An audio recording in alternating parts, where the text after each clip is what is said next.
سلام حبوباتي، واش راكم؟ ان شاء الله تكونوا ملاح وانتم تشوفوا في لا فيديو تاع اليوم. كما راكم تشوفوا جيتكم بواحد البيتزا اللي قراف سهله وبنينه بزاف بزاف بنينه. عود ما ديري لاصوص روحها وديري لي مورسو تاع الدجاج تقليهم من روحهم وتبداي ديري بالطبقه هذه.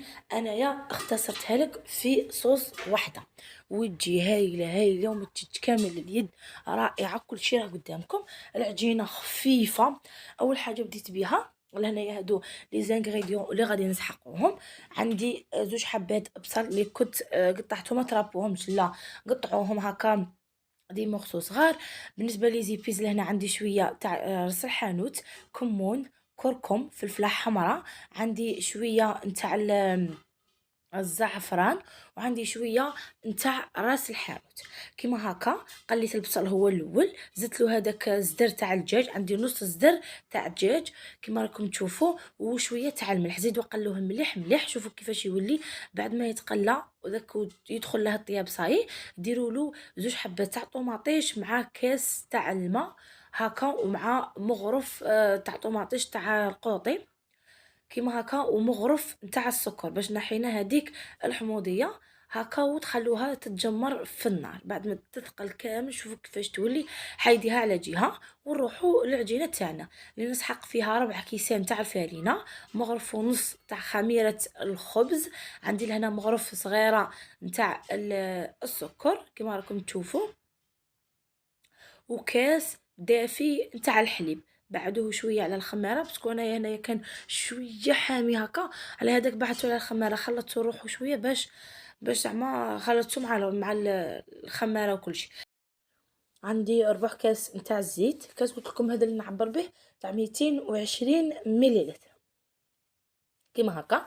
نبسس هادو صوالح بيديا هما الاولى باش نضيف الماء. بعد ما تشوفوهم تبسوا كامل لموهم بالماء اللي يكون دافي باش زعما تخمر لكم ليه ما تقعدوش غير زعما تقارعوا لها. ديروها والحار بارد شويه. على هذاك انا الملح نبغي نديرو من بعد، ما نديروش تمتم باسكو علاه يقتل لنا الخماره. دائما ما ديروش الملح مع الخماره كيما هكا. بعد ما تلمي العجينه تلميها، ديري لها زوج مغارف نتاع الزيت ولا مغرف نتاع الدهان. لهنايا يبقى اختياري، تبغي ديري الزيت تبغي ديري الدهان. شغله تلميها شويه بهداك الزيت ولا الدهان. لازم العجينه تاعكم تكون تتلصق في اليدين صاي، لازم العجينه تكون تتلصق، مش ما تنشفوهاش بزاف بالفارينه كيما هكا. تغطوها وتخلوها شغل ترتاح. شوفوا الا كنتو شغل مقلقين وكل شيء، بداو بها هي الاولى، بداو بالعجينه هي الاولى، خلوها ترتاح ومن بعد بداو بلاصوص تاعكم صاي. بعد ما تكملوا لاصوص وتكملوها توجدوا كل شيء، تلقاو العجينه زعما صغير ريحت وخمرت. على هذاك شغل تبروفيتو شويه في الوقت اللي شا الوقت يديكم زعما سوا كيما هكا. بعد ما تشوفوها باللي صاي زعما باللي صاير ارتاحت وكل شيء، انايا خليتها 10 دقائق.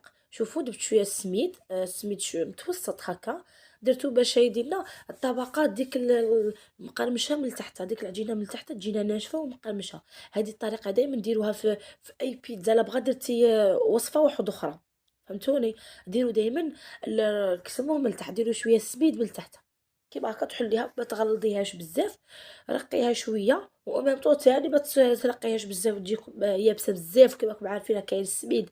على هذاك حاولوا باش ما ترقوهاش بزاف كيما هكا. بعد ما تحلوها وتكونوا جبتوا طبسي ولا اي حاجه تكونوا بدوره باش كاع الحبات يعطوكم بنفس الشكل. شغل كاع الحبات يجوا نفس الحبه هكا، نفس القالب تاع الدويره كيما هكا. انا كان عندي جبت هذا الطبسي قطعت على حسابه، تقطعوا هكا بالخضبي نحي كاع هذوك الزوائد كيما راكم تشوفوا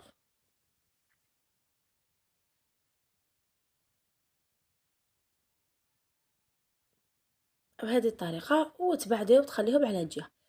شوفوا كيفاش يجي سوا تجي شغل كاع الحبات نفس الشكل.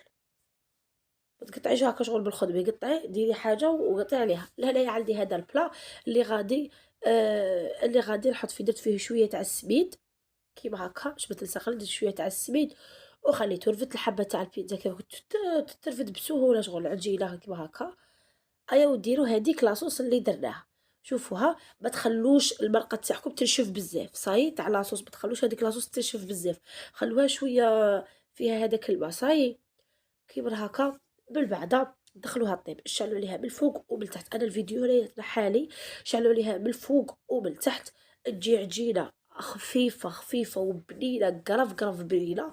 وشغل بدل ما ديري شغل خطوات بزاف، ديري خطوه واحده. انايا درت هذيك لاصوص بالبعده، درت فوقها الفرماج رابي كيما راكم تشوفوا، وحبات تاع الزيتون ودخلتها طيب، شعلت عليها بالفوق وبالتحت بالحمار ترين، نحيتها. وهذه النتيجه اللي تحصلت عليها.